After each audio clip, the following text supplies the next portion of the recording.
Navy, Bennett.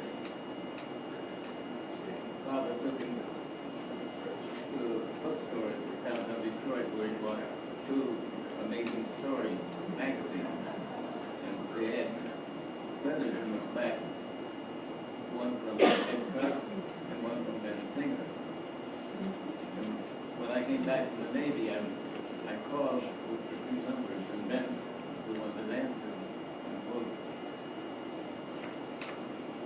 he told us about the club, and we got very interested. He invited us to a Halloween party. And that was the start of it all. There's the system. Now we know who to blame. In 1964, Is that Mary? No, it's Sybil. civil. That's Sybil? I don't, yeah, I don't have a picture of, I thought I had a picture of George, but I don't. Sybil I was do pretty. apologize. in 1954, we decided that after bidding for the Worldcon being rejected from 1948 on, that we should put on a conference which be well known and everybody would vote for us to have the 1955 convention. Well, we called it the Board of City Council. We knew that people would come from all over. They would come from Canada, as well as the United States. Actually, 45 people showed up, one from Canada.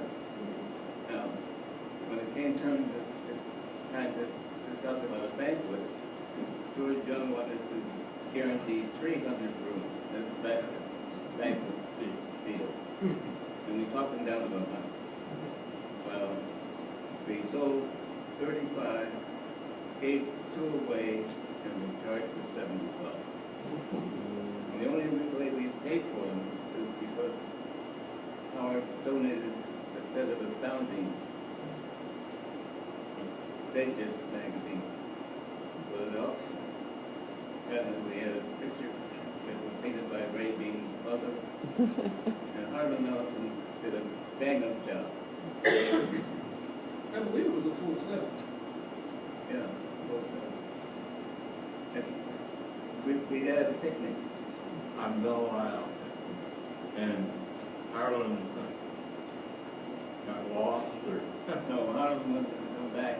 Oh, We took him over to the swimming hole, and he wanted to come back. And the only way he could come back is then a tragedy, which was my drowning. Your drowning? My drowning. Oh, so you died. It didn't tank. What year was this? You were saying you came in 1953. How did you find it? I found it quite by accident. I went to the Philadelphia convention on the spur of the moment, and I had relatives and friends in Philadelphia, and I said, well, if I don't find a good time at the convention, I can go visit my relatives and friends. And I registered at the convention, and within 2 minutes, the people at the desk said, oh, you're from Detroit. You know this band, George Young from Detroit? I said, no. And Roger Sims from Detroit? No. Howard DeVore from Dearborn? No. And I was introduced to him and a number of other fans, and they were friends of mine for 50 years or more, and I became involved in fandom. I said it changed my whole outlook on life. So it's all due to an accident. I just went to the convention on the spur of the moment, and I met all these fine, wonderful people, and I still regard most of them as my friends today, those that are alive. Probably the ones that aren't your friends are your enemies, so. I hope I didn't have too many enemies. I tried to be a peacemaker.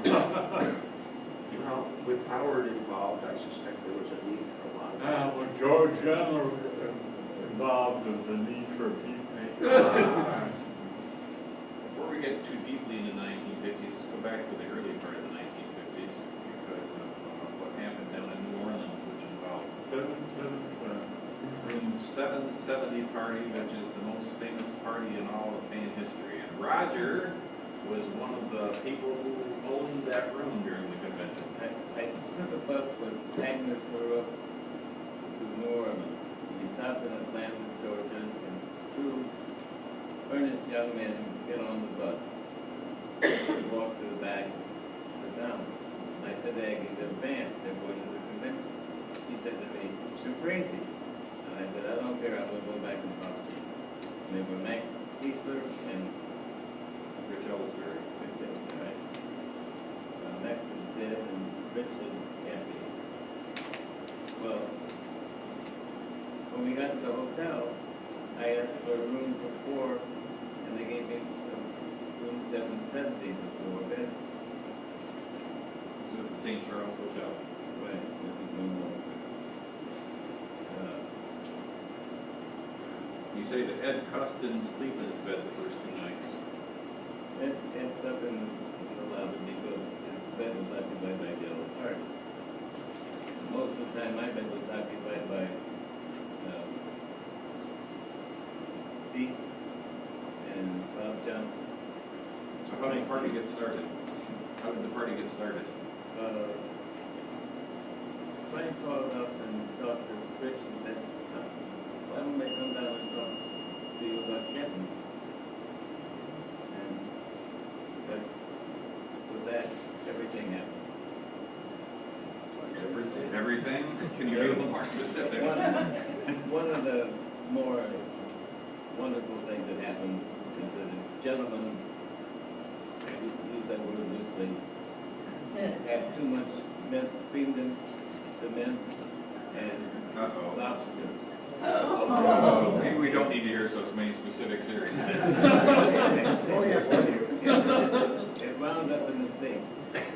Oh, that's good, at least it didn't wind up in the bed. But the water had been left running in the sink. And finally, water seeped into the room.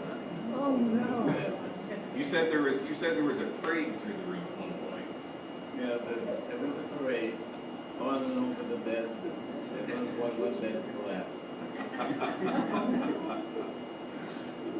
And it lasted how long? Well, that's ridiculous.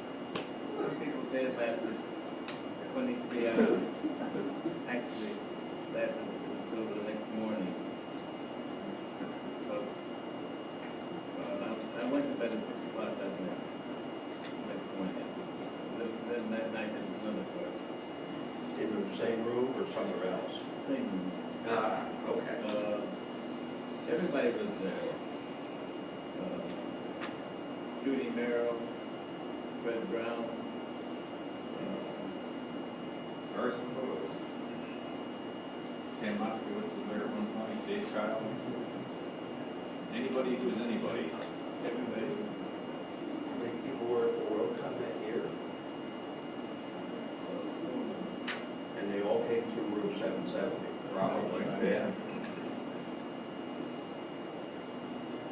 The morning of the party, the glasses were 24th of a tray, that high.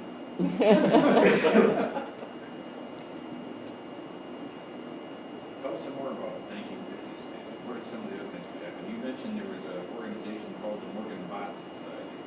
Yeah, It's devoted to drinking and card playing. Is that what it was all about? there were one of the stories about one. Yeah, it was a fan fiction character. But Howard, right?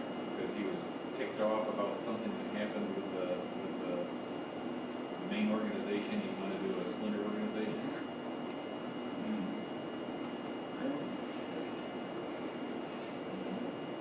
Okay.